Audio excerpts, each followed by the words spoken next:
सरकारला आठवण करून देण्यासाठी पण त्याचा एक उद्देश आहे. दुसरा जो मेळघाट आहे तो म्हणजे स्वातंत्र्य झालं पण मेळघाट कुठं विकासापासून कसं दूर राहिलेला आहे त्याचं आम्ही सगळं तुम्हाला सांगितलं. स्कायवॉक बंद आहे, शाळा तिथे संपलेल्या अवस्थेत आहे, आरोग्याची तर 3-13 वाजून टाकले. तुमच्या पिण्याच्या पाण्याचे प्रश्न त्याच्या तसेच कायम आहे. विद्युत नाही. 75 वर्ष झाल्यापासून अजूनही लोकांना इलेक्ट्रिकचा खंबा त्या गावानं पाहिलेला नाही आहे. अशा बिकट अवस्थेवर खरं तर आम्ही ही यात्रा काढतो आहे, मेळघाट संघर्ष यात्रा. आणि या सगळ्या यात्रेमध्ये अजूनही 4-4 महिने झाले त्या मजुराला मजुरी भेटत नाही. हे सगळे विषय घेऊन हे 1 मार्च ते 8 मार्चपर्यंत गांधीजीच्या मार्गाने आम्ही ही यात्रा काढू. 9 मार्चला त्याचे भगतसिंगगिरीमध्ये सुरुवात होईल.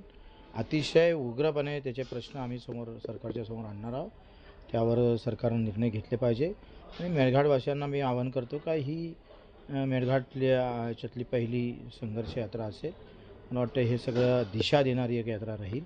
त्या मेळघाटच्या MRGS, वन विभाग आणि बांधकाम कामगार विभाग या माध्यमातून एक नवीन क्रांतीचं पाऊल टाकू शकतो. त्याचा आम्ही नकाशा प्लॅन त्यांना दिला आहे का 10 गावं मिळून 5 वर्षाचा जर टाईप प्लॅन केला पूर्णवेळ मजुरीचा तर तिथला मजूर स्थलांतरित होणार नाही. तो जर स्थलांतरित झाला नाही तर तिथलं एज्युकेशन असेल, हेल्थ असेल, या सगळ्या गोष्टीवर प्रभाव पडेल. तुम्ही शेतकऱ्यांच्या आता त्यांनी कर्जमाफीची सुरुवात केली, चांगली गोष्ट, मी आभार व्यक्त करतो. परंतु कोणाचं करणार आहे ते अजून सांगितलं नाही. कोणत्या तारखेपासून तर कोणत्या वर्षापर्यंत तुम्ही करणार आहे ते सरकार सांगत नाही आहे. त्याची स्पष्टता त्यांनी दिली पाहिजे. चालू कर्ज जर माफ केलं नाही, कारण देवाभाऊ नेहमी सांगायचे का दुष्काळ पडल्याशिवाय कर्ज कसं माफ करावं. दुष्काळ पडला ज्या वर्षात पडला त्याच वर्षातलं देवाभाऊ तुम्हाला कर्ज माफ करावं लागेल, कारण ही तुमचीच भाषा होती. आणि सगळ्यात कमी हमीभाव भेटणारं वर्ष म्हणजे हे वर्ष ठरलेलं आहे. त्यानं चालू वर्षातला कर्जदारसुद्धा थकबाकीमध्ये कर्जमुक्तीमध्ये घेतला पाहिजे. हो, या संदर्भात शासनाने काही योजना आयोग पण स्थापित केला आहे. महाराष्ट्र कृषी आयोग जसं झालं, गोसेवा झालं आणि कृषी यांत्रिकीकरण. पण आपण कृषी मूल्य आयोग फार जुना आहे, तो काही आता स्थापन केला नाही. मला वाटतं जय जवान जय किसानचा नारा दिल्यानंतर केंद्रातला कृषी मूल्य आयोग झाला, त्याच्यानंतर राज्याला कृषी मूल्य आयोग आला. हे काही नवीन काही केलेलं नाही आहे. आयोग निर्माण करून चालत नाही, आयोगाला चालना देणाऱ्या व्यवस्था केला पाहिजे.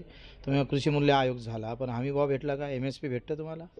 20% तर खरेदी केली नाही सोयाबीनची. आजही कापसाच्या खरेदी केंद्र बंद आहे, कोणी बोलायला तयार नाही. कापूस 1000, 2000, 1500 खाली गेला आहे. यावर कुठं काही बोलायलाच तयार नाही. आणि हे सगळं आठवण करून देतो आम्ही त्यांना यात्रेच्या वेळी. त्यांनी जर ते माफ केलं नाही तर 1 जुलैला आम्ही यायच्या ह्या सगळ्या टेक्निक वापरणार आणि रेल्वे बंद करू, चाक धावू देणार नाही 1 जुलैला. डिसेंबरमध्ये शेतकऱ्यांनी मेळघाटातील काही शेतकऱ्यांनी 200 किलोमीटर पदयात्रा करून अधिवेशनावर मोर्चासुद्धा काढला होता. त्यांच्या पण मागण्या त्यांच्या मागण्या मला माहीत नव्हत्या. आता आपण ह्या सगळ्या मागण्या घेऊन त्यांनी पण सहभागी व्हावं. हो, एकंदरीत पाहिलं तर आपण मेळघाटातील आदिवासींच्यासाठी धावत आहात, परंतु त्यांच्या विद्यार्थ्यांना 10वी-12वीचे पेपर सुरू आहे, परंतु अद्यापही शासनाकडून पुस्तक वाटप झाले नाही आणि 100% रिझल्ट लागतं. कसं पाहता याकडे? रिझल्ट लावासाठीच त्यांनी ते कायमचं अज्ञान राहावं याच्यासाठी सरकार व्यवस्था केलेली आहे. 1 ते 10पर्यंत पास करा आणि 10वीला कॉप्या पुरवा, 12वीला कॉप्या पुरवा, पास करा आणि त्याला मूर्ख ठेवा म्हणजे संपला विषय.